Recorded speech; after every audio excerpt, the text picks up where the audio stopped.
les clés d'une coopération réussie. L'idée aujourd'hui, donc, c'est d'échanger ensemble, de vous apporter des témoignages d'associations, de collectivités qui ont réussi des coopérations. Heureusement, c'est pas un fait exceptionnel, mais vous aurez le plaisir de découvrir donc plusieurs témoignages. Donc, l'idée étant de vous inspirer à la fois sur le fond, mais aussi sur la forme, puisqu'on est là aujourd'hui pour discuter de ce qui fait qu'une coopération peut fonctionner. On va essayer d'identifier ensemble les freins, les leviers pour favoriser les coopérations qui sont tant nécessaires à la transition de nos territoires. Donc moi, je m'appelle Julien Pondaven, je travaille pour le réseau Cohérence, qui est un réseau régional qui travaille sur les transitions citoyennes, donc pour accompagner les territoires dans un développement durable et solidaire. Et donc, on a proposé au mouvement associatif d'animer aujourd'hui cet atelier. Donc, on est ensemble de 11h jusqu'à 12h30 à travers un échange. Je commencerai par une petite présentation du contexte qui nous a amené à proposer ce thème, les travaux sur lesquels on planche actuellement, et puis ensuite, je vous présenterai les intervenants. L'idée étant que chaque intervenant témoigne, puis qu'ensuite, on ait un échange avec les zoomonautes, vous à distance, donc à travers le chat, pour qu'on puisse échanger et puis avoir, dans ce contexte un peu exceptionnel sanitaire, de quand même réussir à continuer à réfléchir et puis à innover. Voilà, petite introduction, donc Karine. Oui, je prends le relais pour un petit point technique. Donc, Karine Vaillant, en stage au mouvement associatif de Bretagne. Alors, bienvenue à tous. C'est juste pour vous dire que, afin de partager aussi dans un second temps, l'atelier est enregistré. Donc, pour les personnes qui ne souhaitent pas apparaître à l'écran, on vous invite à fermer vos caméras. Et pour un usage et pour ceux qui ne connaissent pas encore bien Zoom, vous avez dans votre petite barre de tâches en bas de l'écran la possibilité d'ouvrir ou de fermer vos micros en fonction de si vous souhaitez ou si on vous donne la parole. Vous pouvez aussi intervenir par chat et poser vos questions par chat. Juste à côté, le petit écran, donc c'est ouvrir et fermer la vidéo. On est 58 participants à l'instant là sur cet atelier. Donc, vous pouvez voir la liste des participants aussi en cliquant sur l'icône participants. Et juste à côté, il y a une petite bulle, c'est le chat que vous pouvez ouvrir justement pour réagir et poser vos questions. Et tout à droite, vous avez un petit smiley qui vous permet d'applaudir ou de montrer un pouce pour partager en fait votre idée ou l'intérêt qui est exprimé sur le moment. Je vous souhaite un bon atelier. À tout à l'heure. Julien, si tu veux reprendre la main. Bien sûr, merci Karine. Donc, alors pour vous, si Gwendoline, tu peux partager le diaporama, ou je le fais sinon. Alors. Comme tu préfères, Julien, mais je peux le faire. Eh bien, écoute, je veux bien que tu le fasses si tu veux. Et donc, je vais vous réexpliquer un petit peu le contexte. Donc, tout démarre en fait il y a maintenant 2-3 ans dans le cadre de la Brescope. Vous le savez, la région Bretagne a souhaité il y a environ 3-4 ans de décliner la COP21 à la mode bretonne et donc de réfléchir avec la société civile aux possibilités en fait, d'engager la Bretagne dans les transitions, et donc notamment à travers les questions de biodiversité, d'énergie, de l'eau, de l'alimentation. Et dans le cadre de cette Brescope, donc il y a plusieurs finalités. Eh bien, on a souhaité, nous, associations, avoir une expression commune autour des questions de la Brescope, que ce soit sur le schéma régional d'aménagement et de développement durable du territoire, donc, qui s'appelle le SRADET, mais aussi les politiques contractuelles de la région, et puis aussi le cadre dans le cadre des compétences propres de la région, on a souhaité donc avoir une expression commune. Et donc avec la Fédération Bretagne Nature Environnement, mais aussi l'Union régionale des CPIE ou Alternatiba, enfin, avec un grand nombre d'associations, on s'est organisé pour définir un projet commun donc, qui a pris forme sous la forme d'une charte pour une Bretagne écologique et solidaire. Et sur la base de ce socle commun, donc on est allé participer aux travaux de la région. Donc ça, c'est une première convergence de forces associatives. Et au fur et à mesure de la construction de la Brescope, il nous a semblé pertinent de travailler aussi sur la question des coopérations entre les associations et les collectivités locales, le mouvement régional et puis aussi et la région Bretagne. Et donc, on a proposé, dans le cadre de la semaine Brescope qui s'est déroulée donc en juin 2019 à Saint-Brieuc, on a proposé d'animer une demi-journée sur ce thème-là. Qu'est-ce qui faisait qu'une coopération autour des transitions pouvait fonctionner entre associations et collectivités? Tout le monde est favorable aux coopérations. Vous rencontrez rarement des gens qui vous disent non, non, moi je ne veux pas coopérer. Mais au final, dans la réalité, tous, on sait à travers nos bouts de vie, nos expériences associatives ou politiques, que les coopérations ne sont pas toujours évidentes. À la fois sur le fond, parce qu'on est avec la question du réchauffement climatique, on est quand même sur une interrogation profonde de notre mode de développement. Notre société de consommation fait qu'elle est réinterrogée en fait par ces questions de transition. Et donc, il faut revoir aussi nos visions communes. Et c'est pas évident. Ça demande du temps, avec à la fois parfois une vie associative, un mouvement associatif qui est très en amont, et puis aussi derrière des collectivités qui ont aussi la charge du réel, du quotidien, et qui ne peuvent pas du jour au lendemain chambouler l'ensemble de leur fonctionnement ou de leur politique publique. Mais on est parti du constat qu'il y avait nécessité de coopérer. Donc, à la fois sur le fond, ça veut dire construire une politique, une vision partagée. Donc, ça demande du temps pour laisser les gens, à chacun, le temps de cheminer. Et puis aussi sur la forme, c'est-à-dire que coopération, ça se fait dans le respect des identités associatives, politiques. Ça demande du temps. Mais ça demande aussi des choses précises. Quand on se met autour de la table, il faut expliquer les règles du jeu. Donc, on a fait travailler le 7 juin 2019 à Saint-Brieuc à peu près 150 personnes. Il y avait 2 tiers associations et 1 tiers élus, collectivités. Et on leur a posé la question, qu'est-ce qui fait qu'une coopération réussit ou qu'est-ce qui fait qu'une coopération va vers l'échec? Donc, on s'appuyait sur l'expertise à la fois des associations, l'expertise d'usage de chacun. Il y avait des jeunes, des moins jeunes, il y avait vraiment un panel très large. Et donc, nous, on a capté cette matière et donc, on a commencé à travailler sur une charte qui s'intitule « Coopérer pour la transition de notre territoire ». Alors, c'est un document qui n'est pas évident à construire. C'est à la fois des idées généreuses, des visions partagées, mais aussi des conditions très pratiques, voire des aspects techniques, financiers, mais aussi des règles de décision. Donc cette charte est en cours de coopération, excusez-moi, en cours de rédaction, et donc on n'est pas en capacité encore à l'heure actuelle de vous la proposer, mais je vais quand même vous détailler quelques éléments qui sont ressortis de cette journée du 7 juin, sachant que je vous raconte tout ça pour donner aussi une perspective régionale à l'ensemble des témoignages qui vont avoir lieu. Donc, merci Gwendoline, c'est parfait. Donc, l'objet de cette charte, c'est de donner un cadre pour coopérer. Donc, c'est à la fois, dans les grandes lignes, c'est définir le périmètre de la coopération. Est-ce que c'est l'ensemble des champs de la transition? Est-ce que c'est un focus, par exemple, sur l'alimentation?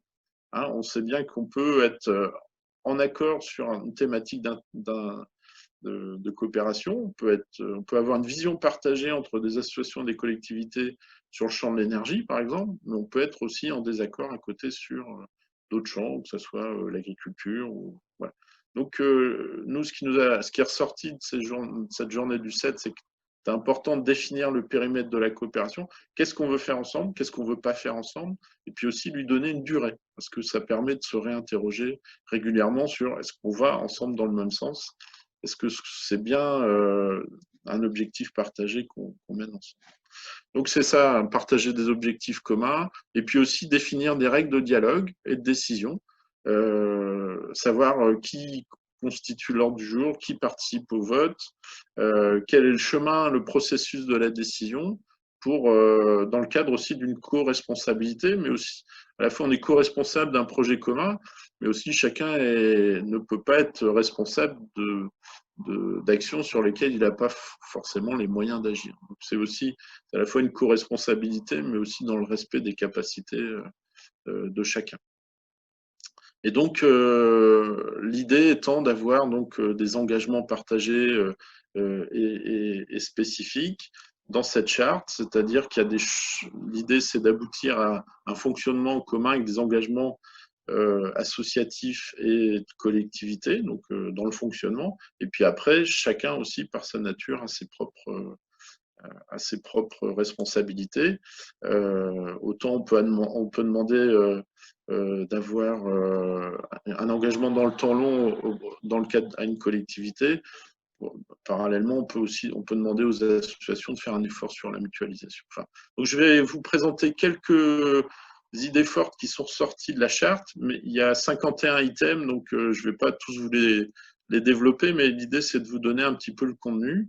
Donc par exemple, donc, sur les conditions pour une coopération réussie, est ressorti 4 points là, que je vais vous détailler. Donc un des premiers qu'on a trouvé important de mettre en avant, donc c'est celui de prendre en considération donc, le temps nécessaire au changement culturel.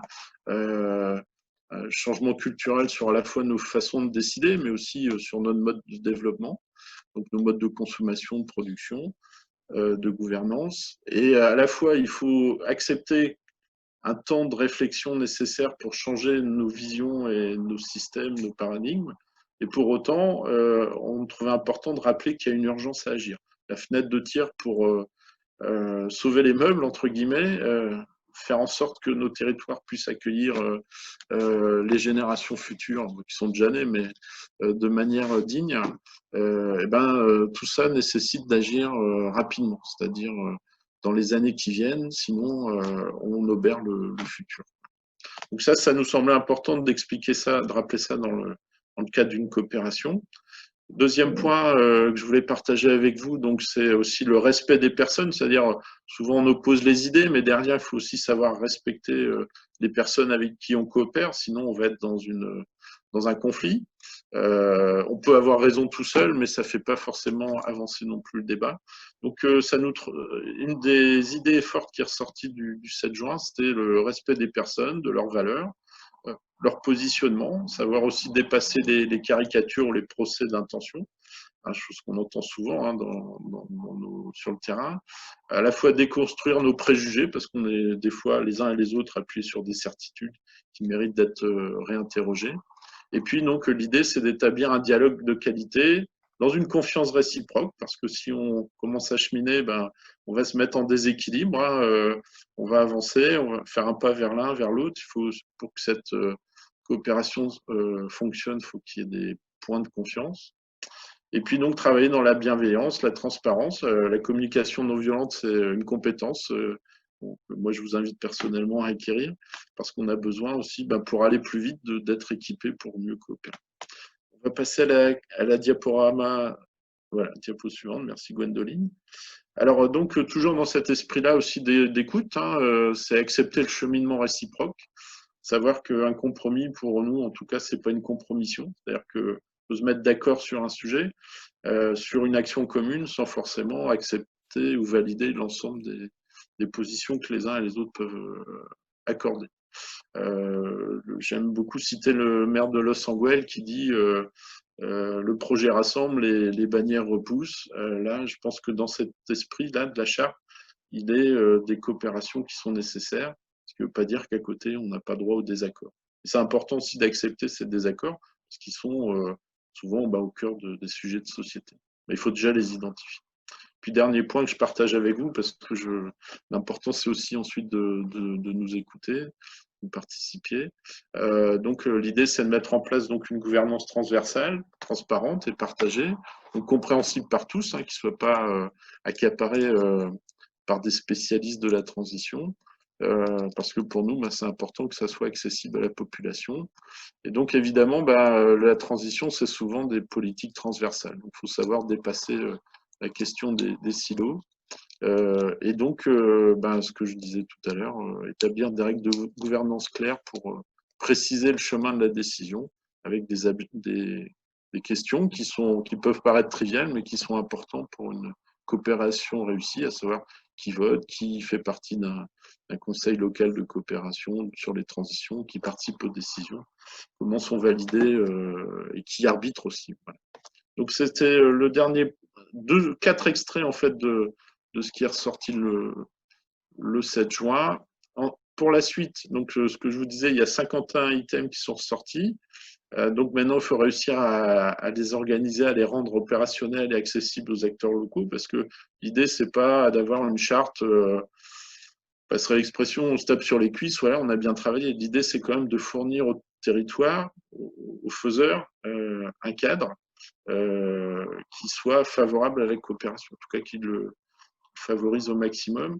C'est plutôt une charte à la carte qu'on envisage, c'est-à-dire que chaque espace de coopération va définir ce qu'il veut garder ou pas, mais c'est plutôt donc un canevas qu'on va fournir pour que chacun, à sa manière, en fonction de son état de réflexion et de coopération, puisse définir un cadre de gouvernance qui lui est propre.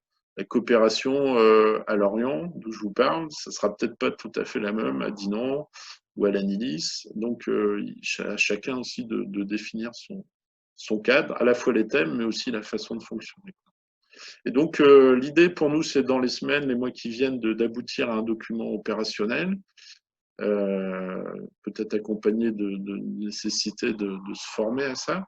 Mais ensuite, on va aller à la recherche de territoires volontaires pour tester sa charte. Donc, avis aux participants qui nous écoutent, si vous souhaitez devenir testeur de cet outil-là, n'hésitez pas à prendre contact avec nous pour essayer d'avancer sur cette méthode et aller plus vite enfin plus loin, ensemble.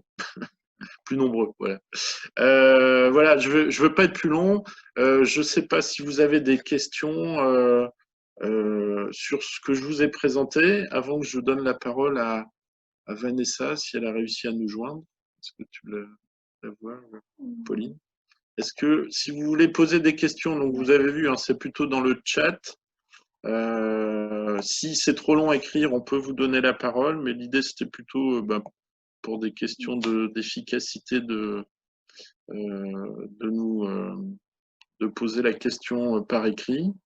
Alors là, j'en vois une première. Alors, comment vous contacter? Écoutez, je vais vous mettre un téléphone et une adresse mail. Pauline va vous répondre dans le chat directement. Alors, y a-t-il un lien entre le pacte de la transition, avec le pacte de la transition et le collectif national pour une transition citoyenne? Alors, nous, Réseau Cohérence, on a été porteurs du pacte pour la transition. Alors, je ne vais pas expliquer ce que c'est parce que ça va être le rôle de Vanessa très bientôt d'expliquer l'outil puisqu'elle va témoigner là-dessus.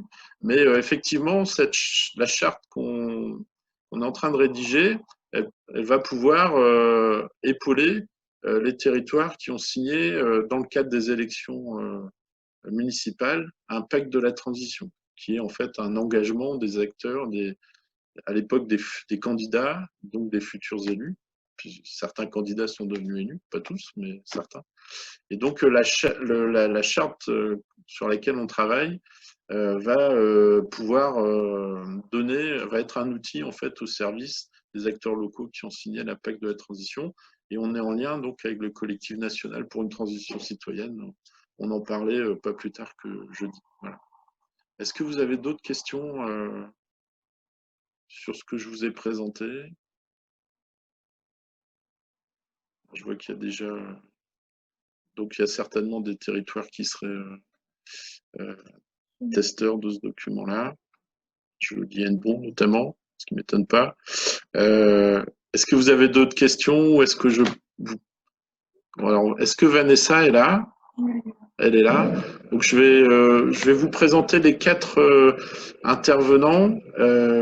Et puis, donc, l'idée, c'est que chaque intervention dure 5 minutes. Et donc, ensuite, vous aurez l'occasion de poser des questions donc, à l'issue de chaque intervention. Donc, on va commencer par Vanessa Taillandier, donc, qui est administratrice à Cohérence, mais qui aussi est une bénévole active de Unis pour le climat et qui, justement, a porté le pacte de la transition sur le territoire sur le pays de Saint-Malo. Donc, elle va vous expliquer comment ça s'est déroulé. Donc, c'est un moment, vous savez, les élections municipales et donc intercommunales sont des moments forts de la vie de notre territoire. Et donc, comment on fait vivre les transitions à ces moments-là, qui sont des moments à la fois de réflexion intense et puis aussi des moments émotionnels assez forts, hein, puisque c'est un engagement de bénévoles et d'élections, au moment des élections. Donc, c'est un moment particulier. Il y a au moment des élections, puis après, comment est-ce qu'on passe à l'action ensemble. Donc, Vanessa, si tu veux bien nous expliquer ce que tu as fait, le principe du pacte. Oui, est-ce que vous m'entendez bien? Est-ce que vous m'entendez? Oui. Très bien. Oui. Alors, bonjour à tous. Merci beaucoup de me donner la parole et de pouvoir témoigner justement sur le pacte pour la transition qui a été une action copieuse, je dirais.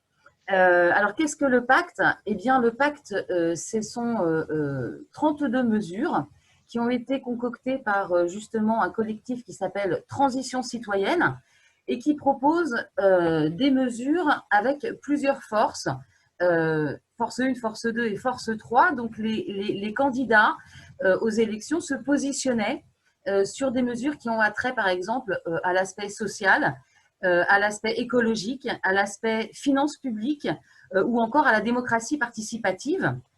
Et ils avaient aussi la possibilité d'ajouter 5 mesures qui étaient spécifiques au territoire concerné. Donc nous, c'était Saint-Malo. Et donc, je vais revenir un petit peu sur l'historique du collectif Unis pour le climat que j'ai créé en septembre 2018 parce que ça a son importance en fait dans la construction et dans le déroulé ensuite de cette action. Alors, c'est vrai que je l'ai créé ce collectif citoyen en septembre 2018 après les manifestations qui ont eu lieu en réaction à la démission de M. Nicolas Hulot. Et de là, ont suivi 2 années de fort engagement militant. Donc, nous avons organisé 5 marches pour le climat, dont une qui a réuni plus de 2000 personnes. Et nous sommes arrivés à la permanence du député de notre circonscription à 2000. Et il s'avère que ce député, eh bien, ensuite, était candidat à l'élection municipale et qu'il a été élu maire. Donc, déjà, on était connus par lui. Ensuite, nous avons organisé plusieurs conférences à l'attention plutôt des citoyens. Nous avons mené aussi des actions de lobbying citoyen, que ce soit au niveau local, régional, mais aussi national. Et également, en décembre 2019, un petit festival pour le climat qui nous a permis d'introduire déjà le pacte pour la transition et de faire connaître cette action non seulement aux Malouins, mais aussi à tous les habitants des communes avoisinantes. Alors, cette visibilité qu'on a eue durant ces 2 ans nous a permis finalement d'accéder plutôt facilement à tous les candidats, puisqu'il y en avait 7. Il y avait 7 listes à Saint-Malo. Nous avons été reçus par 5 d'entre eux et 4 ont signé le pacte pour la transition. Alors, avec un nombre de mesures différents, mais voilà, ça a été, je dirais, plutôt un succès. Alors, on a commencé en janvier 2020 par une réunion d'information publique et qui a réuni 25-30 personnes, des communes de Dinard, de Saint-Méloire, enfin voilà, d'une douzaine de communes. L'objectif était de recruter, mais aussi d'essaimer le pacte pour la transition dans d'autres communes. Alors là sont arrivés les premiers freins, c'est-à-dire que les citoyens qui ne sont pas des militants de longue date, voilà, mais qui souhaitent s'impliquer dans ce genre d'action politique, eh bien, se sentent souvent en infériorité, en fait, culturellement, et n'osent pas, se sentent finalement incompétents. Et ça a été décisif, finalement, dans plusieurs villes qui, malgré le fait qu'il y avait une ou deux personnes qui souhaitaient porter le pacte, eh bien, ce sentiment a fait qu'ils ne sont pas allés jusqu'au bout. Et d'ailleurs, finalement, très peu de collectifs se sont créés, souvent à cause de ça, mais aussi parce que parfois, dans certaines villes, en face, les candidats n'étaient pas du tout réceptifs. Là, ça aussi, ça a été souligné.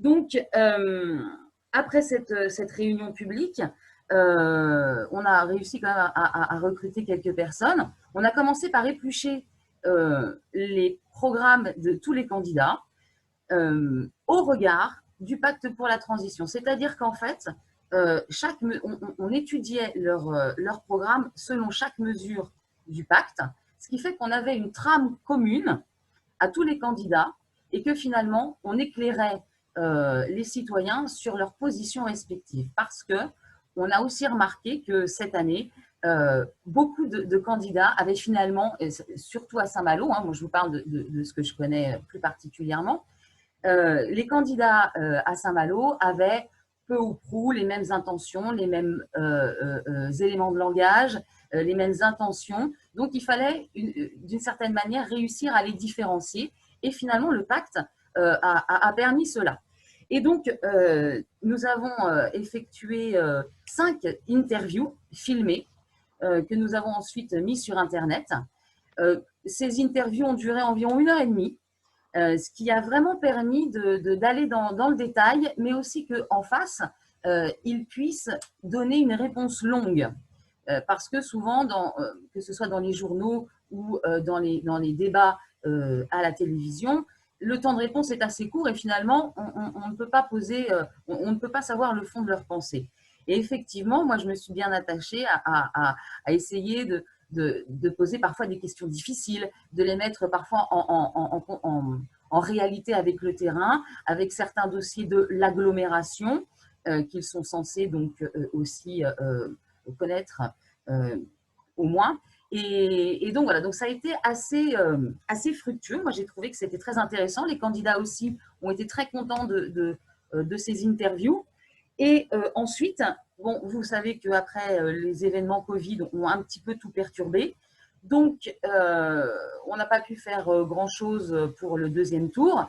Mais par la suite, au mois de septembre, lors d'une réunion publique organisée par une autre association, les citoyens présents ont manifesté leur intérêt pour véritablement avoir une relation avec la municipalité et l'agglomération plus profonde, plus impliquante pour eux, c'est-à-dire vraiment participer à la construction des politiques publiques de l'agglomération et de la ville. Et donc, du coup, moi, j'ai proposé donc, le pacte pour de poursuivre et de les impliquer sur le pacte pour la transition. Et s'en est suivi donc une motivation une vingtaine de personnes pour se rencontrer, pour voir comment justement l'une des 32 mesures qui est la création d'un comité du temps long pouvait être mise en place. Et en fait, on en est un petit peu là parce que tous ces événements perturbent passablement les réunions et la mise en place véritable de cette suite donnée au pacte. Mais rien n'est perdu. Tout est… voilà, on a le temps quand même. On a 6 ans pour le faire. On va pas attendre le dernier moment. Mais on a un petit peu de souplesse temporelle. Voilà. Ah oui, on devait aussi animer un atelier, un café citoyen lors d'une manifestation qui est la fête des possibles, mais qui n'a pas pu avoir lieu, afin toujours d'informer le citoyen de l'existence de cette démarche, une démarche citoyenne d'ailleurs. Donc, voilà, on en est là. Ce que je remarque surtout, c'est que les freins sont toujours un petit peu les mêmes. C'est-à-dire qu'on manque de moyens, que ce soit des moyens matériels pour faire ce qu'on veut, c'est-à-dire, nous, en l'occurrence, on voulait faire des interviews vidéo. On n'a pas d'argent, donc voilà, là aussi, c'est toujours les mêmes problèmes. Les freins sont aussi la mobilisation des gens sur le temps long, c'est-à-dire que c'est très difficile de mobiliser les gens et surtout la jeunesse. On a vu peu de jeunes s'intéresser au pacte pour la transition et venir se greffer à cette démarche. Voilà, et je vous disais aussi ce sentiment que souvent les citoyens ont de ne pas être à la hauteur et qui est assez néfaste finalement et dommage parce que ce n'est pas vrai en fait. Mais il faut réussir à les convaincre qu'ils sont tout à fait compétents pour mener à bien ce genre d'interaction avec des élus, avec des gens aussi, des professionnels, des chefs d'entreprise, etc. Ce que moi j'identifie également comme par contre un aspect positif, c'est le momentum, c'est-à-dire qu'aujourd'hui l'écologie et la démocratie participative, outre le fait sanitaire bien évidemment, sont au cœur de l'actualité et on a bien vu dans les programmes, l'écologie, la démocratie participative, c'était deux axes très très importants et que donc il faut rebondir là-dessus. Voilà, autre chose aussi qui parfois est problématique, c'est l'aspect politique du pacte pour la transition, parce que c'est politique et parfois, eh bien, il y a des défections. Nous, on avait l'avantage d'avoir réussi à garder une neutralité vis-à-vis des différents courants politiques. On a acquis de la confiance aussi vis-à-vis des candidats, mais par contre, il y a eu une défection, par exemple, des acteurs locaux qui sont plus dépendants de la municipalité. Voilà, je crois que j'ai rempli les 5 minutes. Merci Vanessa, c'est très concis, très intéressant. Est-ce que je m'adresse aux Zoomonautes, est-ce que vous avez des questions à poser à Vanessa ou des besoins d'éclaircissement sur le déroulé de comment ça se passe ou comment ça va se passer ou une réaction? Je vous invite donc à écrire dans le chat si vous avez des questions. Il y a eu quelques réactions déjà, Julien, sur le chat, notamment alors au début, par rapport à ce que tu disais sur la charte, il y avait des remarques qui disaient qu'en effet, c'était une charte dont la méthode pouvait aussi être dupliquée pour, de manière générale, la coopération association-collectivité. Et il y avait une question, je pense, qui s'adressait à l'ensemble des intervenants pour savoir si vous connaissiez la Fabrique des transitions. Alors moi, non. Il y avait une remarque, en effet, Vanessa, sur votre intervention par rapport à un comparatif sur la ville de Brest où, du coup, oui. Il y a 3 listes sur 10 qui ont répondu au pacte pour la transition. Oui, nous, on a fait 5 sur 7. 4 sur 7 ont signé dans des proportions très différentes. Certaines ont signé toutes les mesures, d'autres beaucoup moins. Voilà, il y a aussi un aspect un peu clientéliste dont il faut toujours se méfier. Il faut l'avoir bien en tête qu'effectivement, pour plaire aux électeurs, il y en a qui cochent tout ou seulement certaines qui font plaisir. Voilà. Mais alors, je ne vais pas lire en même temps que je réponds. Non, c'est compliqué. On vous reposera la question, ne vous inquiétez pas. Voilà. Alors, et ensuite, si vous voulez, c'est vrai qu'il y en a qui n'ont pas souhaité signer ou être reçus par nous parce qu'ils ne voulaient pas faire comme tout le monde, justement parce qu'on en parlait beaucoup de l'écologie et de la démocratie participative et certains trouvaient que non, c'était si tout le monde fait ça, ben moi, je n'ai plus de différence avec les autres.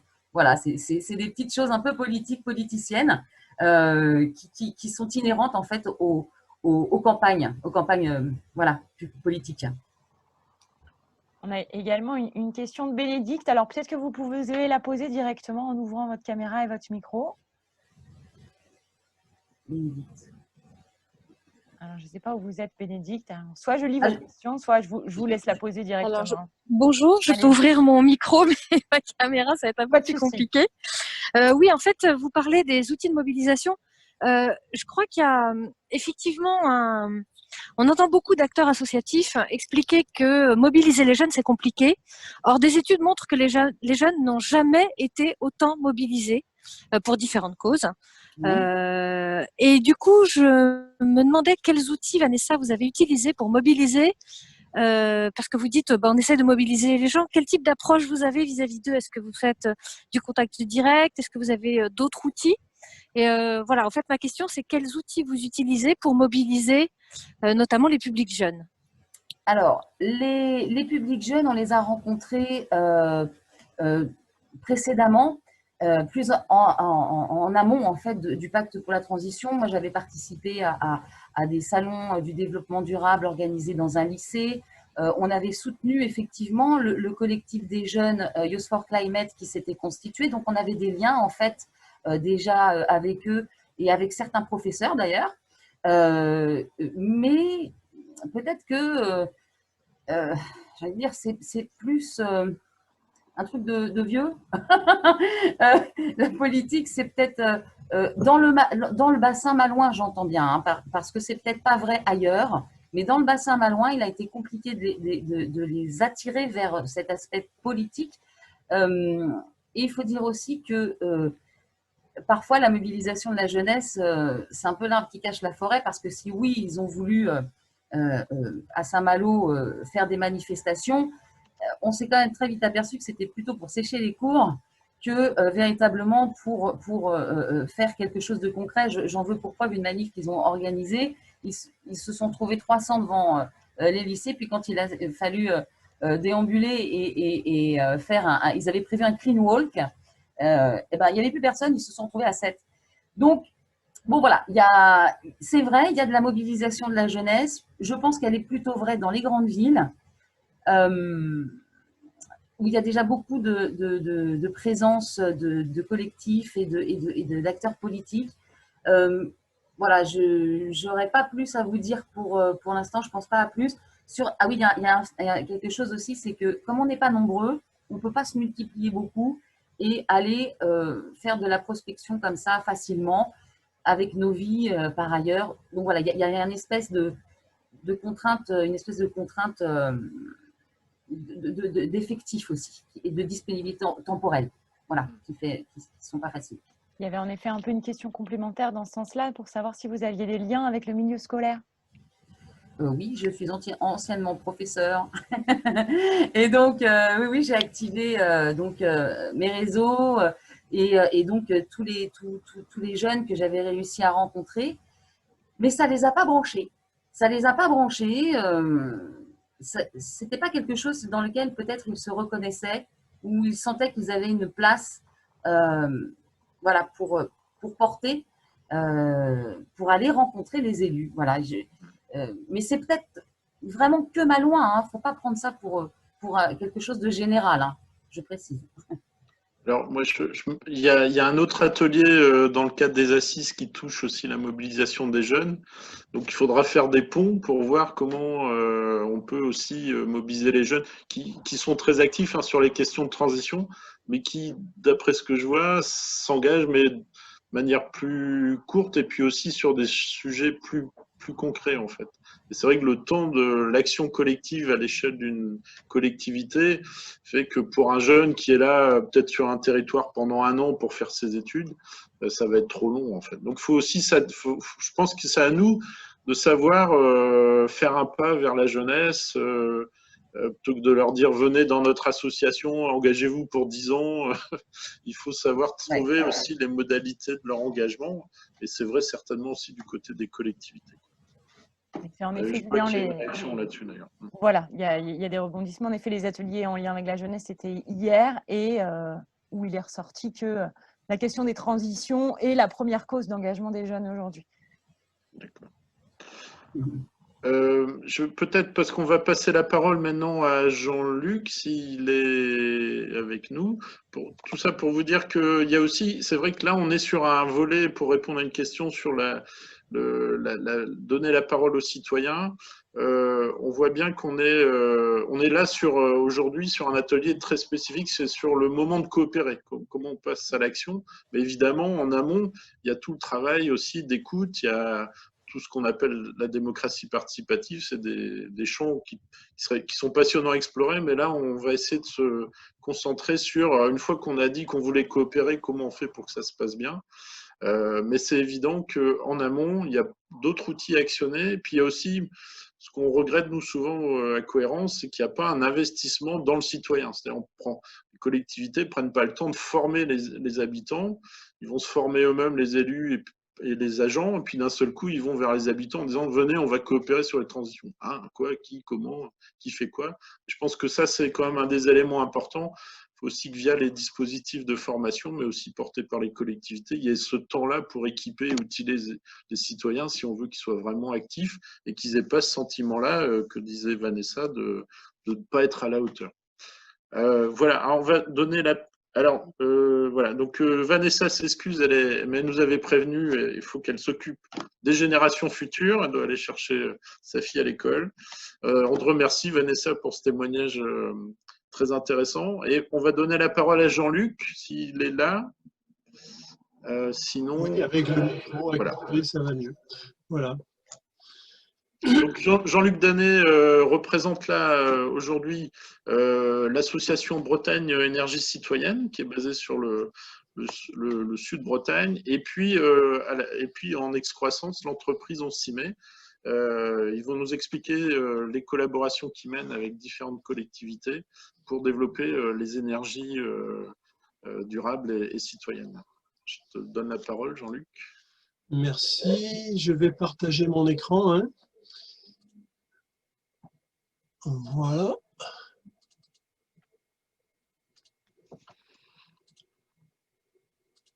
Voilà. Est-ce que tout le monde me suit? Vous êtes oui, avec moi? Parfait.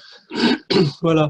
Donc, je vais vous parler de ce que nous avons mis en place en coopération avec la ville de Lorient.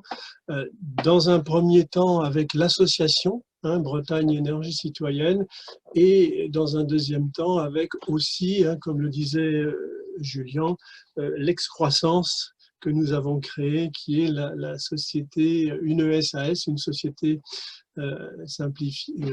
par action simplifiée, qui s'appelle On s'y met. Voilà. Alors, en fait, cette implication, cet investissement citoyen, c'est le fruit d'une rencontre. De besoins et d'envie réciproques. Donc d'un côté, il y avait la ville de Lorient qui était en réflexion sur l'autoconsommation photovoltaïque. Alors ils étudiaient les enjeux économiques, je ne vais pas rentrer dans les détails, mais ils ne voulaient pas que ça leur coûte trop d'argent, tout simplement. Et aussi, ils étudiaient les enjeux politiques avec une envie de faire participer leurs administrés à la politique énergétique de la ville. Voilà. Donc des besoins, un besoin de sensibiliser aux énergies renouvelables, et puis, comme je disais tout de suite, de faire participer à la politique énergétique de la ville. Donc, ils avaient besoin d'un interlocuteur. Bon, en face, il y avait l'association Bretagne Énergie Citoyenne, qui, à cette époque-là, avait déjà créé une société qui s'appelait Toit Solaire Mélac et qui était en recherche de nouveaux projets. Et en fait, on s'est rencontrés lors d'ateliers participatifs qui étaient organisés dans le cadre de la boucle énergétique qui était menée par Aloen sur Lorient. On s'est rencontrés et c'est là qu'on a commencé à discuter, et comme je l'écris un petit peu plus bas, ce sont des discussions qui ont duré 2 ans. Donc, nous, notre besoin, c'était d'agir, d'agir concrètement. Beaucoup d'entre nous étions des militants écolos, mais on avait envie de réaliser concrètement, de mener des projets. Et ce faisant, d'impliquer un maximum de gens dans ces projets et avec en parallèle le souhait de mener des actions pédagogiques avec un S. Voilà. Donc ce sont on a travaillé à la fois ensemble et à la fois chacun de notre côté pour voir vraiment comment on pouvait travailler ensemble. Et j'insiste beaucoup sur le fait que ces discussions ont duré 2 ans. Ont duré 2 ans dans un bon climat, mais chacun avait ses demandes. Nous, on voulait des actions pédagogiques qui étaient menées en même temps que les financements. La mairie ne voulait pas trop s'engager sur plusieurs projets dans un premier temps parce que c'était pour eux comme pour nous une première, donc ils voulaient plutôt qu'on équipe un site. Nous, on en voulait 5. Donc voilà, bon, on a discuté et on a transigé sur deux gros sites. Voilà. Alors, le fruit de ces discussions-là, c'est que d'un côté, pour la collectivité, il y a eu le lancement d'un appel d'offres après une étude de faisabilité. Il y a un appel d'offres qui concernait un contrat de location, c'est-à-dire combien est-ce que la location de panneaux va nous coûter, et qui concernait aussi les animations qui allaient être menées sur les sites qui étaient équipés. Donc, l'appel d'offres concernait ces 2 volets-là. En face de ça, nous, Bretagne Énergie Citoyenne, on a créé une deuxième SAS. Alors, je vous passe pourquoi est-ce qu'on n'a pas réutilisé la première. Bon, c'est des raisons techniques. Principalement d'ailleurs, la réponse à ça, c'est parce qu'on voulait vraiment une SAS citoyenne. Et pour nous, une SAS citoyenne, ça veut dire une personne, une voix. Bon, dans la première SAS, ça n'était pas le cas. Donc, on en a recréé une. Et avec 66 sociétaires, on a créé donc cette SAS qui a réuni presque 40 000 € de capital. Et avec ça, on a acheté des panneaux photovoltaïques et on les a confiés à la mairie. Alors, on les a confiés, on les a loués à la mairie. La mairie qui, elle, et je reviens sur l'autre côté de la diapo, la mairie qui, elle, de son côté, installe les panneaux en régie. C'est-à-dire qu'elle prend à c'est elle le maître d'œuvre de l'installation des panneaux. Et ça veut dire en amont aussi que la mairie avait formé ses agents. Donc les agents étaient capables de faire ce travail-là.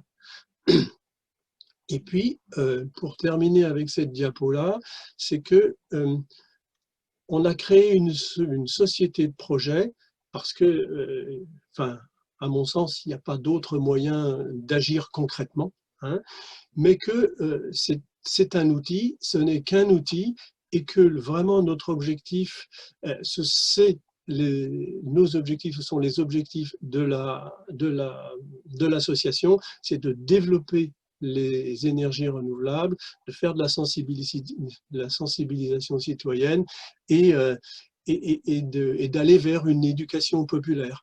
J'ai mis en interne et en externe parce qu'en interne, ça veut dire que nous aussi, on a dû se former, on a dû évoluer pour gérer une SAS. Voilà. Alors, je sais que c'est un petit peu difficile à comprendre le schéma, alors c'est un peu difficile à comprendre la situation, alors je vous ai fait un schéma. Voilà. D'un côté, vous avez le collectif citoyen qui est propriétaire et loueur des panneaux et qui mène des actions de sensibilisation. Alors là, j'ai mis une école, mais tous nos panneaux ne sont pas sur des écoles. Il y en a sur la mairie, il y en a sur le CFA à Lorient. On en a en tout 510, si je me souviens bien. Et de l'autre côté, on a la ville de Lorient qui est locataire des panneaux et propriétaire du reste du matériel et qui a posé sur un des bâtiments de la collectivité les panneaux pour que l'électricité soit autoconsommée, c'est-à-dire pour que la production d'électricité qui est faite sur ces panneaux-là soit consommée dans le bâtiment, exclusivement dans le bâtiment. Voilà, il n'y a pas de vente de l'électricité sur le réseau.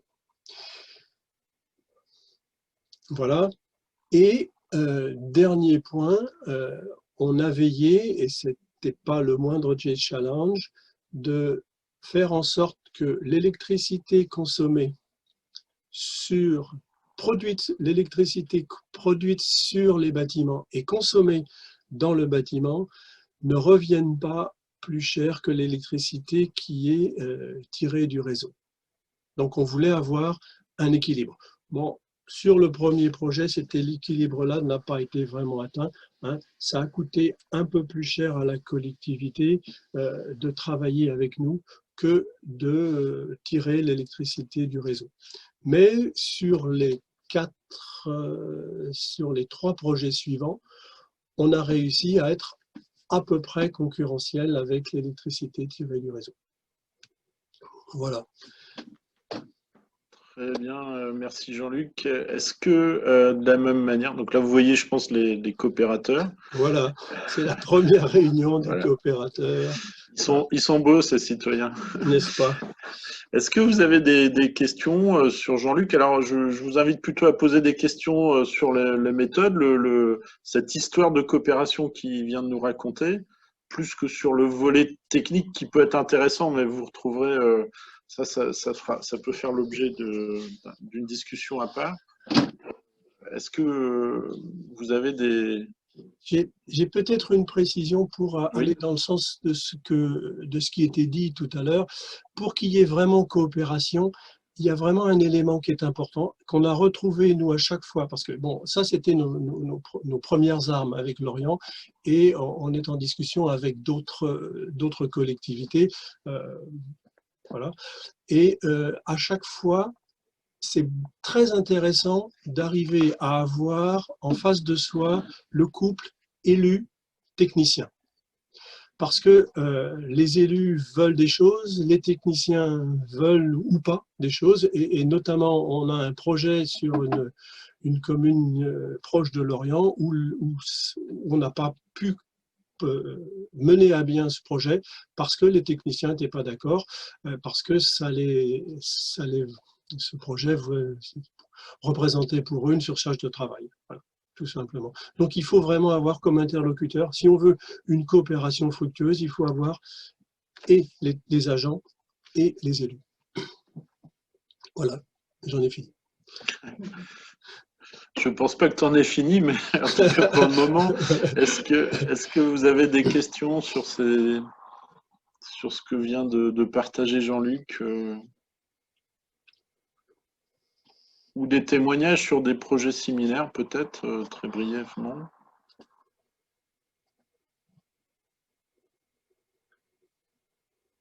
Est-ce que, bon, pas de... Le chat est relativement calme, hein, du coup. Écoutez, de toute façon, Jean-Luc reste avec nous. Si vous avez d'autres questions par la suite, on pourra revenir, puis on essaiera d'avoir un temps d'échange à la fin. Donc, merci Jean-Luc pour ce témoignage-là, sur du concret, de l'opérationnel. Hein, la transition, c'est aussi c'est de l'action concrète. Alors, si on a une question, alors ne serait-il pas possible pour l'intermédiaire de la région de lancer, de la région de lancer une idée à projet, donc auprès des écoles, tout niveau et en relation avec les élus. Donc, je pense qu'il existe en fait une démarche régionale aussi. Ça existe. Hein, ce que nous avons fait sur Lorient est en train de se faire sur toute la Bretagne, avec l'association de 5 associations, je recherche le nom de l'organisation, c'est chapeauté par Taranis, donc c'est en train de se mettre en place. Donc voilà, si vous cherchez des informations sur l'investissement citoyen dans les énergies renouvelables, donc il y a un réseau qui s'appelle Taranis qui couvre la Bretagne et les Pays de la Loire et qui rassemble en fait ce type d'investissement, que ce soit dans des panneaux solaires ou de l'éolien ou d'autres types de production d'ENR. Voilà. Oui. Je n'ai pas voulu rallonger, hein, mais on est essentiellement actuellement sur du photovoltaïque, mais on est vraiment, on veut se diversifier. L'hydraulique nous plaît bien. Participer à un réseau de chaleur, ça nous plaît bien aussi. Enfin, voilà, faut que on veut diversifier nos activités. Très bien, merci Jean-Luc. Je vais maintenant vous passer la parole à Valentine Abervet, donc, qui représente l'association Optimisme. Optimisme, c'est une association d'insertion par le travail, donc, qui est basée sur le Pays de Lorient, donc sur Riantec et Pont-Scorff. Et donc l'association travaille, pas que, mais en tout cas prioritairement sur les questions agricoles et d'alimentation. Valentine, si tu veux bien nous expliquer les deux projets. Oui, ouais, non, c'est vrai que nous aussi, on va être sur des questions assez opérationnelles. On s'intéresse à la transition agricole et alimentaire. Et puis, on sait que beaucoup de collectivités aujourd'hui ont envie d'aller, enfin, on avait ça dans leur programme, d'aller plus loin sur ces questions d'autonomie alimentaire des territoires, mais que concrètement, dans l'opérationnel, pour aller un peu au-delà de la sensibilisation, c'est pas toujours simple, parce que monter un projet agricole, ça suppose pas mal de compétences techniques, une expertise, et puis c'est des gros projets opérationnels à porter. Et donc, on a ces dernières années, au cours des 3 dernières années, 2 projets que je voulais vous présenter un peu plus en détail, qu'on a monté en partenariat avec des collectivités. Je pense que le point de départ de ces projets, c'était vraiment la question de l'accès à la terre.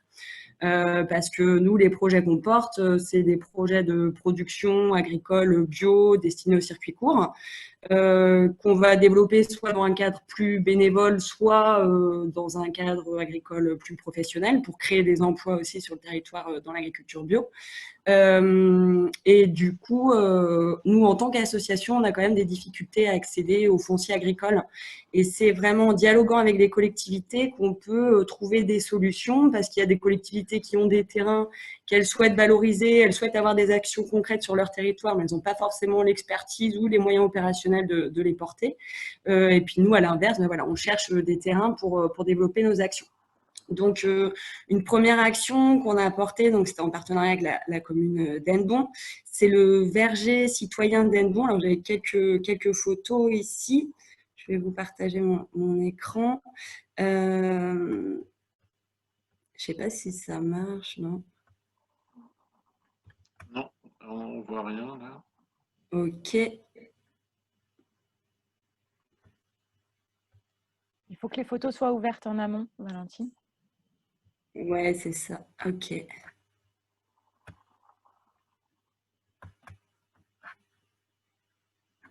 Eh bien non, ça ne marche pas avec mon navigateur, mais ce n'est pas grave.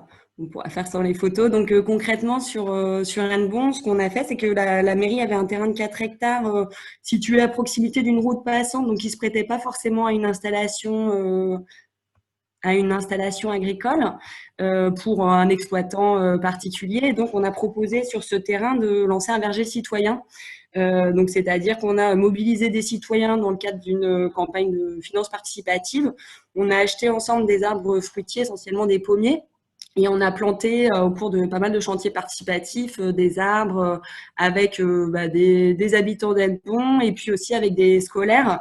Et aujourd'hui, on continue d'animer ce verger jusqu'à ce qu'on ait une belle production de pommes là, dans quelques années. Le but, c'est de produire un jus de pomme bio, local et citoyen, et puis surtout d'avoir des pratiques agroécologiques assez exemplaires sur ce site, sur lequel des bénévoles s'impliquent tous les mois dans le cadre de chantiers. Je fais le lien aussi là-dessus avec les interrogations qu'il y avait tout à l'heure sur la difficulté à mobiliser des citoyens pour aller voir des élus.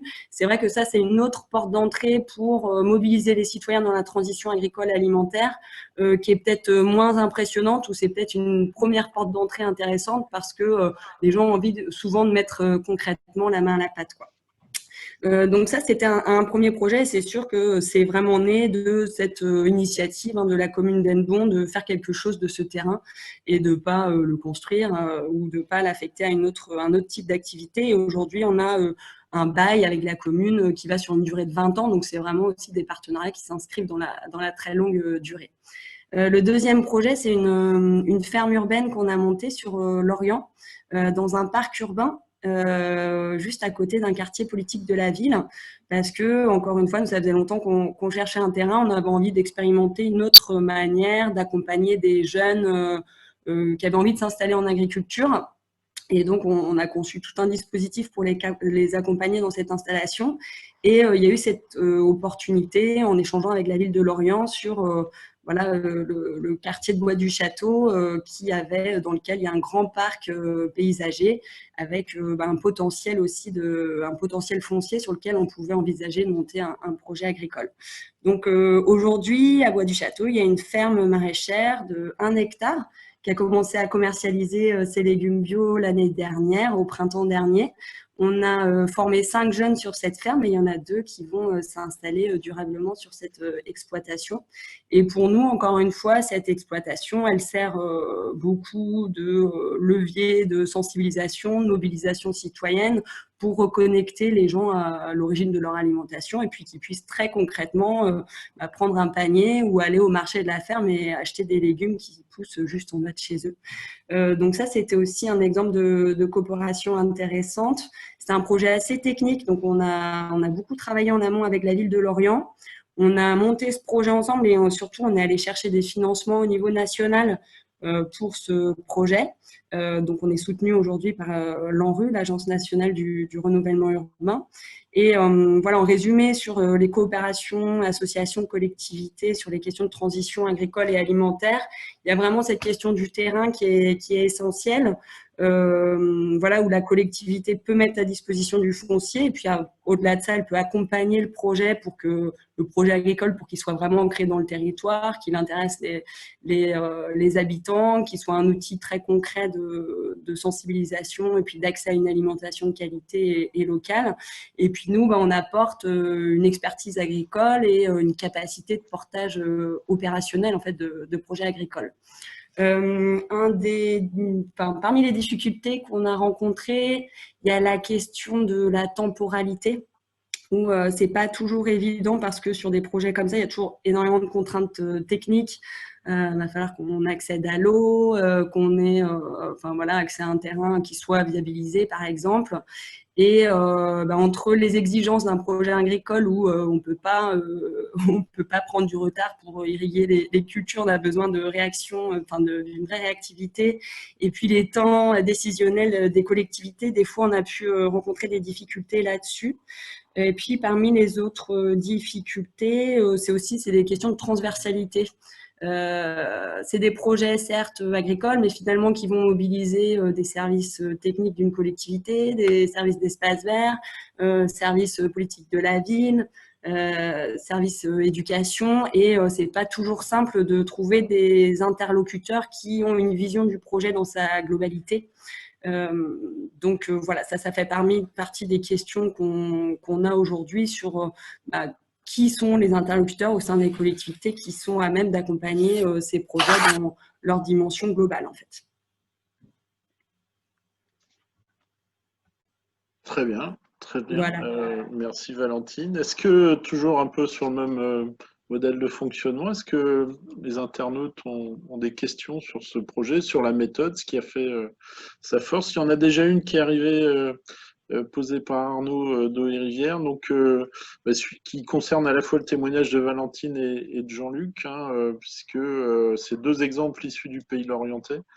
Et donc Arnaud demande, est-ce qu'on peut identifier ce qui fait que sur le secteur lorientais, il y a une culture, on va dire, de coopération, collectivité, association. Et lui, il propose une piste de réponse en évoquant Jean-Claude Pierre, qui était le fondateur d'Eau et Rivière et qui est actuellement notre porte-parole à Cohérence. Est-ce que Jean-Luc, Valentine, est-ce que vous avez la possibilité, est-ce que vous avez identifié est-ce que sur le territoire du Pays de Lorient, il y a une culture de la coopération?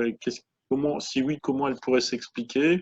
Ou est-ce que vous avez l'impression que c'est pas plus facile ou ni plus difficile sur le Pays de Lorient qu'ailleurs de coopérer?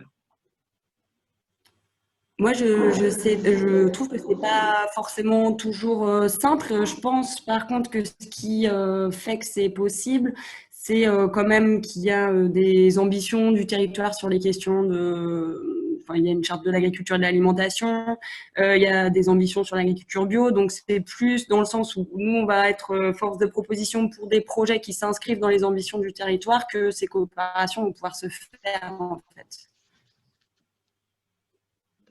Jean-Luc, peut-être sur cette même question-là? Sur cette même question, il y a clairement une volonté politique. Bon, hein, c'est pas pour me placer politiquement, et surtout que ça vient de changer de côté. Non, mais il y a une volonté politique, donc, et comme le dit Valentine, à nous après de participer, de proposer et de faire avancer et d'essayer de concrétiser hein, cette volonté politique. Voilà.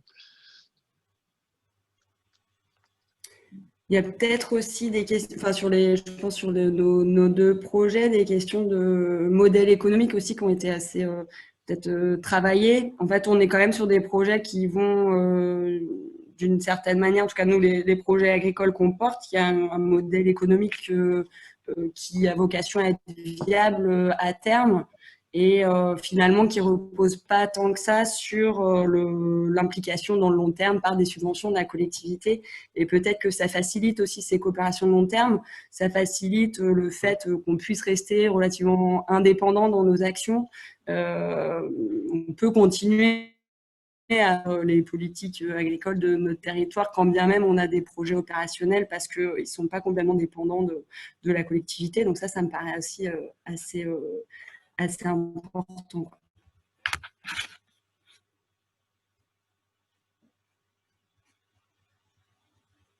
Ouais, je suis assez d'accord avec ça aussi. Hein. Nous, on est une société entre guillemets rentable.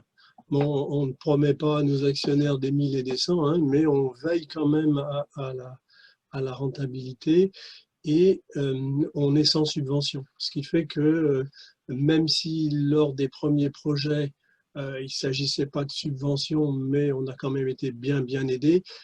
Maintenant, on est autonome, ce qui nous permet à nous de garder complètement notre indépendance et à la collectivité de ne pas s'engager à long terme sur des choses qui sont pas économiquement viables.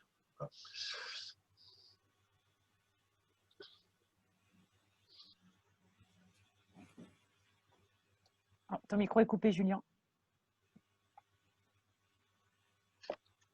On sent qu'on on touche du doigt aussi. Hop, là, je sais pas. On touche du doigt les questions d'économie sociale et solidaire, hein, ce qui est pas si étonnant que ça. S'il n'y a pas d'autres questions, alors ici il y a une intervention de Benoît pour la Fédération bretonne Nature Environnement qui évoque donc un autre élément facilitateur. Donc, il évoque donc l'appel à projet qui est lancé par le Conseil régional sur la mobilisation des citoyens et des citoyennes. Donc, l'appel à projet s'adresse aux intercommunalités, communes ou associations qui veulent mobiliser autour d'elles sur ces questions de transition. Donc, c'est là aussi, ça peut être pour vous une ressource financière pour passer à l'action. Voilà.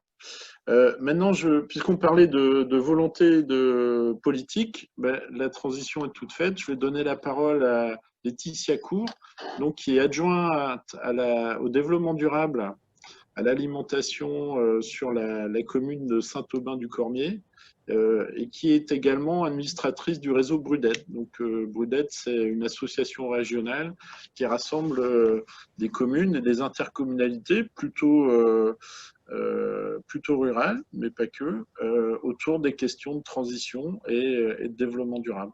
Donc, Laetitia, si vous êtes toujours avec nous, je vous donne la parole pour nous présenter comment vous rendez de manière opérationnelle et puis aussi votre expertise d'élu sur ces questions de transition citoyenne, mobilisation des citoyens. Très bien. Merci de me donner la parole pour ces témoignages. Je pense que c'est effectivement important et c'est très riche dans les échanges qu'il y a eu jusqu'à présent. Donc, Laetitia Cour, moi je suis adjointe biodiversité, alimentation et développement durable dans la commune de Saint-Aubin-du-Cormier, donc commune, on va dire, effectivement rurale de 4000 habitants, située entre Rennes et Fougères en Ille-et-Vilaine. Donc, notre équipe est à son deuxième mandat, hein, puisque nous avons été élus en 2014. Et effectivement, dès le départ, nous avons du coup adhéré au réseau Brud'aide dont Julien a parlé. Et puis, depuis quelques mois maintenant, je suis au sein du bureau de Brud'aide. Peut-être pour aller très rapidement, donc notre équipe d'élus, on va dire, est pratiquement pour tous et toutes issus du monde associatif, donc avec une culture, on va dire, associative importante.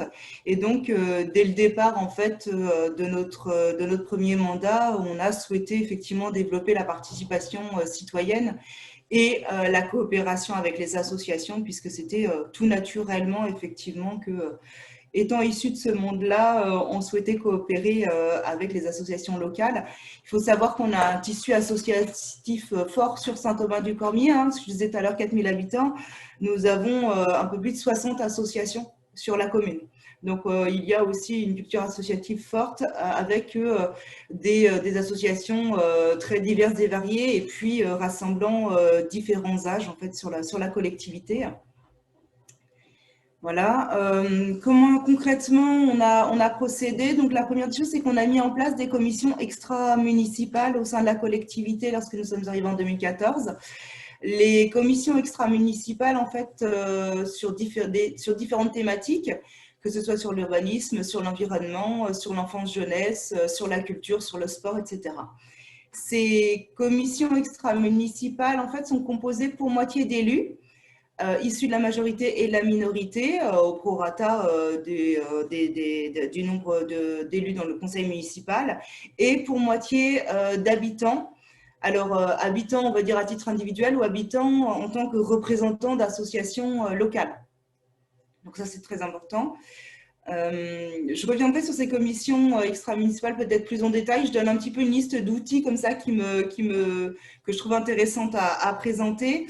On a mis également en place un café citoyen, donc 2 fois dans l'année pour rencontrer tout simplement de manière, on va dire, assez conviviale les habitants et les représentants d'associations.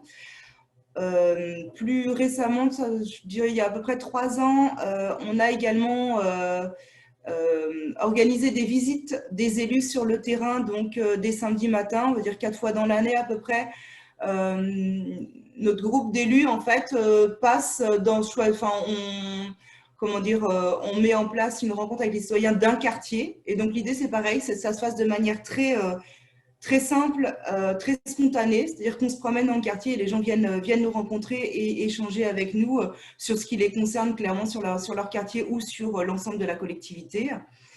On a créé également des ateliers participatifs. Un exemple, c'est sur l'aménagement de ce qu'on appelle nous ici le domaine de l'étang, donc un endroit, on va dire, qui touche le centre-bourg et où les habitants viennent se promener. Donc là, c'était comment est-ce qu'on aménage cet espace public et comment est-ce qu'on valorise cet espace et comment est-ce qu'on concilie l'ensemble des usages sur cet espace de rencontres, de loisirs, que ce soit d'un point de vue sportif, culturel, sur des associations de pêche, promenade, assistante maternelle, etc. Voilà. Donc, on a essayé, en plus évidemment, des outils plus classiques dont on a l'habitude, comme les réunions publiques, où on va dire c'est peut-être moins facile pour certains de pouvoir s'exprimer en tant qu'habitants dans des instances, on va dire, un peu plus formelles. Voilà. Donc, on a essayé de démultiplier, on va dire, un peu les supports, les outils d'échange avec la population et avec les associations. Je vais faire un zoom sur la commission extra-municipale dont j'ai la responsabilité. Donc, la commission extra-municipale, on va dire, transition écologique. Dans la composition de cette commission, l'idée, ça a été pour la partie non élue, de proposer à la fois des représentants de monde associatif comme des associations environnementalistes, mais aussi des représentants des établissements scolaires qui sont en lien avec les thématiques transition écologique. Et également de proposer à des habitants qui n'avaient pas forcément, on va dire, de connaissances, de formation spécifique dans le domaine de la transition écologique, mais je trouvais important en fait qu'on ait aussi le regard de l'habitant, tout simplement sur comment est-ce qu'il vivait sa ville, ce qu'il souhaitait pour sa ville sur ces questions-là. Donc plutôt des personnes qui étaient sensibilisées, mais qui n'étaient pas forcément des experts de cette thématique-là. Et enfin, on fait appel, on va dire régulièrement dans ces commissions, à un expert lorsqu'on a besoin, en fait, en fonction des thématiques qui sont abordées. Dans les thématiques abordées, justement, ça peut aller de la biodiversité, on va traiter de la gestion écologique des espaces publics, que ce soit les espaces verts, mais même l'ensemble des espaces publics. On va traiter de l'alimentation et notamment de la cantine, puisqu'on souhaite évoluer vers une cantine plus durable, plus locale. Hein. On est parti sur l'idée d'intégrer les objectifs de la loi Egalim. Nous abordons également la question des arbres et de la préservation de notre patrimoine arboré sur la ville. On a également travaillé sur la partie, la thématique des déplacements, sur les déplacements doux notamment, et donc on a mis en place un groupe de travail aussi. On a lancé un pédibus en fait en 2015, oui c'est ça, en 2015 sur la collectivité, donc qui est porté à la fois par des parents, par la commune et par les écoles. Voilà, concrètement, on a également sur la partie biodiversité, on a un atlas de biodiversité communale. Et donc là, je rejoins ce qui a été dit tout à l'heure sur la question de l'importance de permettre aux citoyens de se former. Dans le cadre de cet ABC de l'atlas de biodiversité communale, il y a tout un axe justement sur l'implication citoyenne. Et ce qui est important effectivement pour moi en tant qu'élu, c'est vraiment que chacun puisse apporter effectivement, puisse coopérer concrètement, et ça effectivement, ça doit passer par de la sensibilisation, mais même plus par la formation. Et donc, on a mis en place des visites terrain dans d'autres collectivités, par exemple pour aller voir des écoquartiers. On a proposé des formations sur de la participation citoyenne, sur des inventaires naturalistes. On a proposé aussi, dans le cadre de la semaine des alternatives aux pesticides, une formation sur démarrer un jardin au naturel. Il y a eu également de la formation des agents, donc des techniciens, sur comment intégrer la biodiversité dans la gestion des espaces publics. Nous avons collaboré également avec l'Université pour de la formation auprès des agriculteurs sur le sol vivant. Donc, on a eu un atelier participatif autour de les observatoires participatifs des vers de terre. On a essayé effectivement vraiment d'intégrer tous les différents publics et tous les différents partenaires de la commune et d'organiser des temps de sensibilisation, d'éducation et même de formation. On a eu également auprès des établissements scolaires des interventions d'experts voilà, pour la sensibilisation et la formation. On va peut-être conclure. Vous avez peut-être une dernière chose à partager, puis après, que les internautes puissent vous interroger. Il y a déjà plusieurs questions qui sont apparues.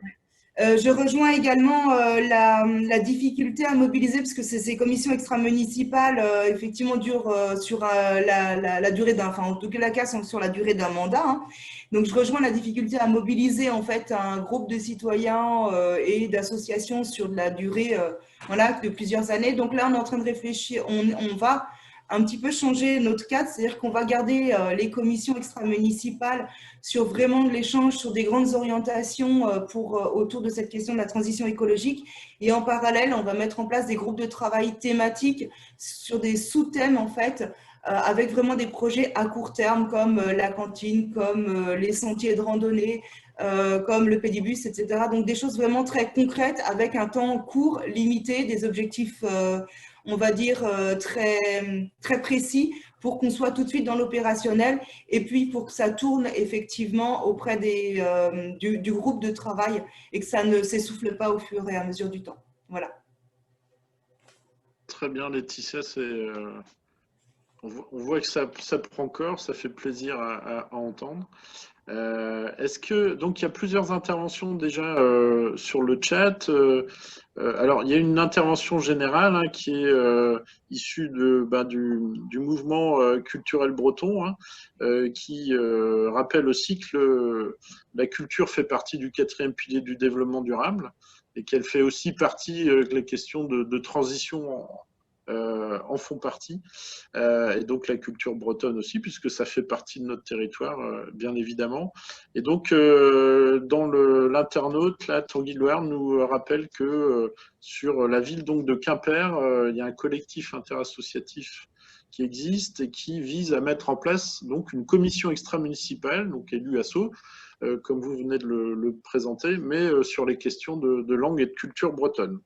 Après, il y avait alors une question pour vous, Laetitia. Donc, au-delà des groupes de travail, est-ce qu'il y a un conseil d'habitants à Saint-Aubin? Et puis, une autre intervention, donc là, à nouveau Arnaud pour Rivière, qui évoque le fait qu'à ce jour, il n'y a pas de possibilité pour, enfin, il n'y a pas d'obligation, pardon, pour les intercommunalités d'avoir des espaces de travail avec les associations, donc type commission extra-intercommunale. Et donc, effectivement, pour lui répondre, ça pourrait être un des projets de la charte sur lesquels on travaille, d'équiper, trouver des intercommunalités qui se prêteraient au jeu, parce qu'on sait que les citoyens sont très proches des élus communaux, mais au niveau de l'intercommunalité, d'autant plus quand celle-ci est très grande, très importante, le lien est beaucoup plus tenu entre les élus et les habitants, même s'il existe, mais il est donc nécessaire d'avoir un travail spécifique sur cet échelon-là. Voilà, ah, donc peut-être Madame Cour sur la question un conseil d'habitants, oui. Au-delà des questions de transition et des associations. Alors aujourd'hui, nous avons créé un conseil municipal des enfants lorsque nous sommes arrivés en 2014, un conseil des sages également. Nous sommes en train de créer un conseil municipal des jeunes maintenant. Donc on avait vu l'enfance et puis on va créer un conseil municipal des jeunes. On n'a pas de conseil d'habitants à proprement parler. On a des groupes d'habitants effectivement qui nous rencontrent, notamment sur la partie telle qu'elle a été présentée par Jean-Luc tout à l'heure, autour des énergies renouvelables. Donc on est en lien effectivement avec des groupes d'habitants qui sont issus de plusieurs associations et on réfléchit ensemble sur comment développer cette participation citoyenne-là. Pour la culture, oui, je ne l'ai pas précisé, nous sommes en Pays Gallo, donc on a effectivement, nous sommes adhérents et nous sommes signataires de la charte au Gallo et on a un groupe d'habitants impliqués. Nous sommes au niveau 2 de la charte aussi au Gallo. Voilà, donc on a une volonté forte aussi d'inclure la culture effectivement dans nos actions. Et oui, c'est important, je pense, la diversité culturelle va de pair avec la biodiversité. Est-ce que parmi les internautes, il y a une dernière question pour Madame Cour, et puis par la suite, on peut en garder 1 ou 2 minutes pour une intervention possible d'un internaute sur un élément important, donc toujours sur le sujet de la coopération. Alors, je vois une question sur le manque de soutien dans les fêtes et festivals pour trouver des produits alternatifs au plastique, je vois dans le dernier message. Alors nous, de notre côté, sur la commune, l'année dernière, on a travaillé avec l'association Concordia. On a accueilli un service civique, du coup, sur la question de l'accompagnement des associations vers plus d'éco-responsabilité dans l'organisation de leur événementiel. Voilà, donc on débute cette question-là aussi. L'idée, c'est de mutualiser l'éco-responsabilité, en fait, la question du développement durable et de mutualiser les bonnes idées, les bonnes adresses entre les associations et nous aussi en tant que commune organisateur d'événements. Et on co-organise régulièrement des événements avec les associations locales et on essaye de mettre en lien les associations aussi pour qu'elles co-organisent ensemble des événements soutenus par la municipalité. Très bien. Donc, une information qui apparaît sur le chat. Hein. Donc, vous connaissez le collectif des festivals pour un développement durable, donc qui travaille à l'échelle régionale et qui capitalise ce type d'expérience, mais aussi les bonnes adresses pour engager les festivals qui sont à la peine hein, en ce moment, malheureusement, mais qui sont tant nécessaires à égayer notre vie, à la rendre vibrante. Et donc, le collectif capitalise sur ce sujet-là. Donc, si vous avez sur vos territoires des collectifs de musique culturelle, eh ben, ils peuvent prendre contact avec le collectif régional. Voilà. Je vois qu'Yannick met en ligne l'adresse du collectif. Très bien. Il y a aussi une dernière intervention, puis après on va conclure, puisqu'il est presque 12h30. Donc Michel, de l'association Histoire d'écrire, qui parle donc d'un livre écrit à l'échelle, enfin, avec la commune de Gourlison sur le produit de la coopération. Qu'est-ce que ça donne? Donc voilà, une autre remarque d'Arnaud qui dit qu'il veut déménager sur Saint-Aubin-du-Cormier, tellement Madame Cour a donné envie à tous de s'engager dans la transition.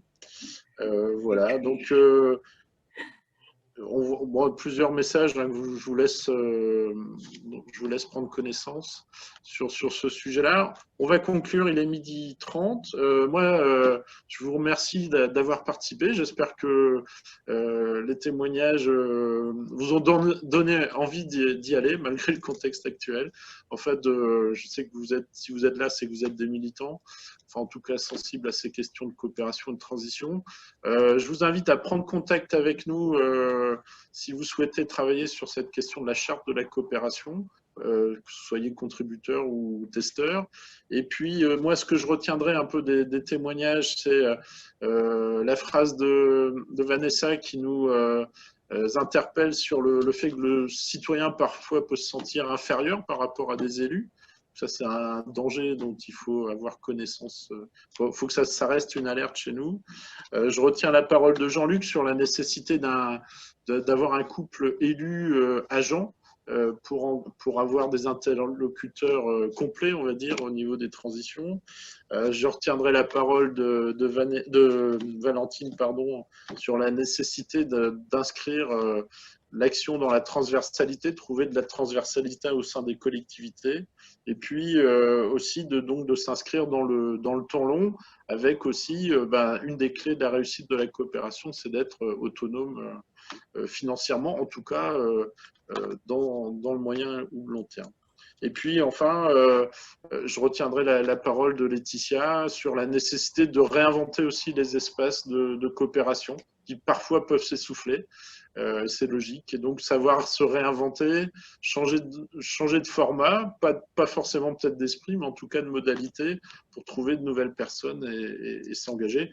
Et puis, on voit aussi, c'est ce qui fait la force sur cette commune Saint-Aubin-du-Cormier, c'est le ton qu'ils ont, c'est cette culture de la participation qui favorise finalement l'engagement des habitants. Voilà, vous avez vu sur le chat, il y a un certain nombre de ressources qui ont été mises en ligne, que ce soit l'appel à projet de la région, que ce soit les écrits du Césaire sur la participation citoyenne. Moi, je vous invite à un autre événement. À la fois, je vous invite à participer aux ateliers qui ont encore lieu dans le cadre des assises. Qui sont tous passionnants, on aimerait tous les faire. Et donc, en tout cas, je vous invite à participer aux assises. Et puis aussi, je voulais vous partager avec vous un événement qui est organisé par Cohérence, donc en webinaire, le samedi 28 novembre, toujours sur le thème des coopérations collectivités-associations. On va vous mettre le lien sur cet événement-là dans le chat. On fait venir Nathalie Achard, qui est l'autrice d'un livre qui s'intitule « Guide de la communication non violente à destination des militants qui veulent sauver la planète ».